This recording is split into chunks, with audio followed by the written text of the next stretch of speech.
Le 4 mai 2015. Madame, Monsieur, notre établissement a été retenu après tirage au sort par les services du ministère de l'Éducation nationale pour participer à l'étude internationale appelée Programme international pour le suivi des acquis des élèves, PISA.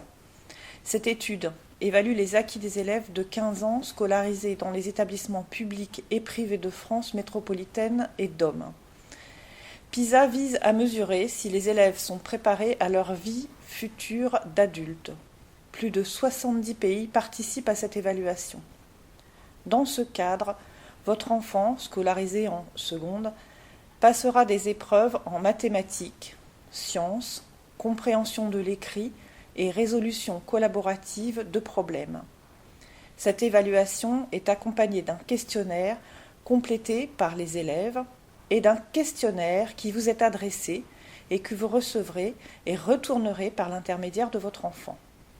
Ces questionnaires fournissent notamment des renseignements sur l'environnement éducatif. Je tiens à vous assurer que les réponses de votre enfant, ainsi que celles que vous fournirez dans le questionnaire, seront anonymes et confidentielles. Cette évaluation n'est pas notée et n'aura aucun effet sur les décisions concernant sa scolarité.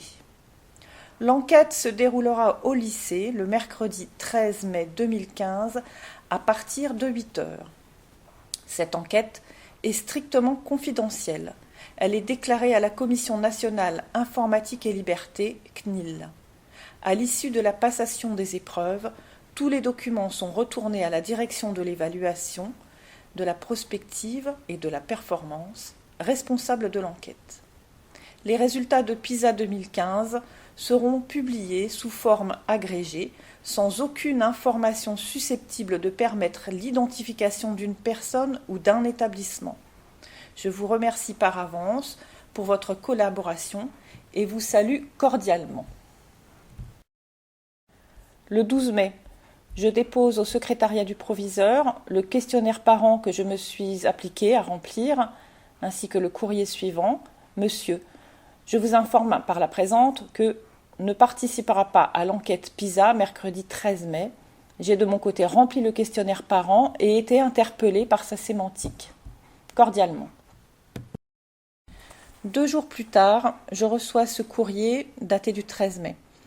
Madame, Monsieur, votre enfant, scolarisé au lycée, ne s'est pas présenté mercredi 13 mai au lycée dans le cadre de l'évaluation PISA, Programme international pour le suivi des acquis des élèves, pour laquelle il avait reçu une convocation.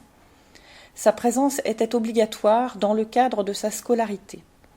Son absence entraîne la nécessité d'organiser une séance obligatoire de rattrapage qui aura lieu le mardi 19 mai de 9 h à 12 h. Le questionnaire parent est à ramener ce jour-là.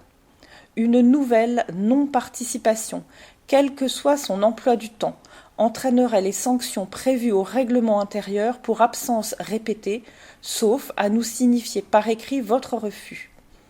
En vous remerciant de votre attention, je vous prie de croire, Madame, Monsieur, à l'assurance de ma considération distinguée, le proviseur. Le 18 mai, à la reprise des cours après le pont de l'Ascension, je remets au proviseur le courrier suivant. Monsieur, le mardi 12 mai à 17h30, je me suis rendu au lycée et ai déposé à votre secrétariat un courrier en réponse au vôtre daté du 4 mai où je vous informais que ne participerai pas à l'enquête PISA du mercredi 13 mai. En même temps, j'ai déposé le questionnaire parent que j'ai rempli, bien que fort interpellé par sa sémantique. En date du 13 mai, par courrier, vous attirez mon attention sur l'absence au test PISA, me mentionnant le caractère obligatoire de cette épreuve et les sanctions encourues. L'OCDE précise « Le nombre d'élèves qui refusent de participer à l'enquête PISA est très faible, bien qu'on ne puisse pas les obliger à participer à de telles enquêtes. Pour encourager les élèves à participer au test, ils sont informés par écrit, ainsi que leurs parents, et on attire leur attention sur l'importance de leur participation à cette enquête. Il est clair que l'épreuve PISA n'est en aucun cas obligatoire. Il est donc étonnant que l'absence un mercredi matin, alors qu'elle n'a pas de cours à son emploi du temps, ou même son absence à la session de rattrapage, puisse entraîner des sanctions sur sa scolarité. Je vous signifie mon refus de faire participer au test PISA mardi 19 mai à partir de 9 heures à la place de ses cours de physique et SVT.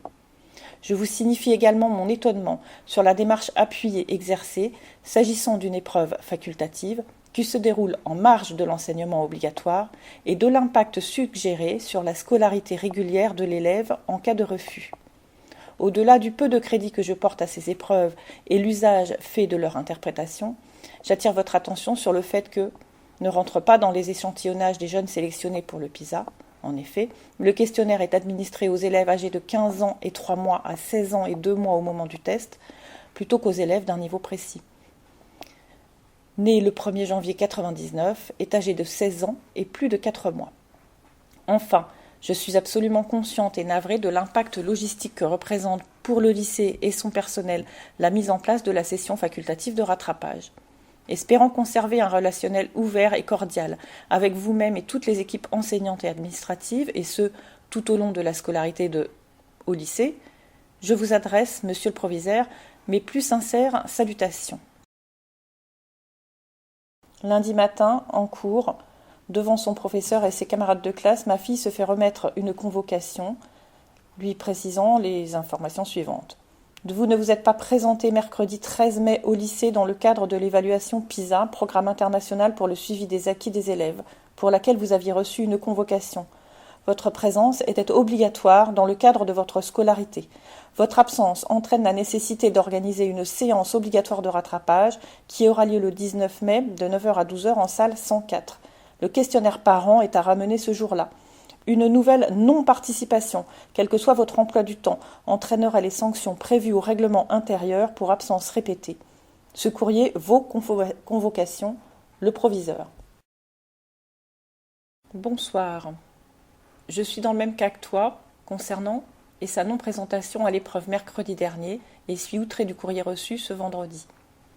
J'ai sensiblement ton avis sur l'étude PISA, mais ceci est un autre débat.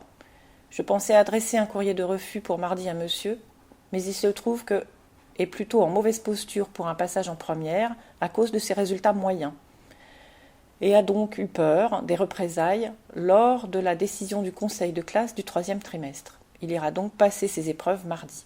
J'ai également rempli le questionnaire parent, foutaise, mais bref. Je voulais te prévenir de mon cas relativement similaire au tien, l'appel téléphonique en moins. Voilà, bonne soirée. Bonjour, c'est le lycée. Je vous appelle parce que Pauline a une évaluation pour le PISA. Il faut que demain matin, elle soit à 8 h devant la salle 104 et doit apporter de quoi écrire, plus sa calculatrice, et c'est obligatoire. Si jamais elle ne venait pas, vous seriez convoqué auprès du proviseur. Merci, au revoir.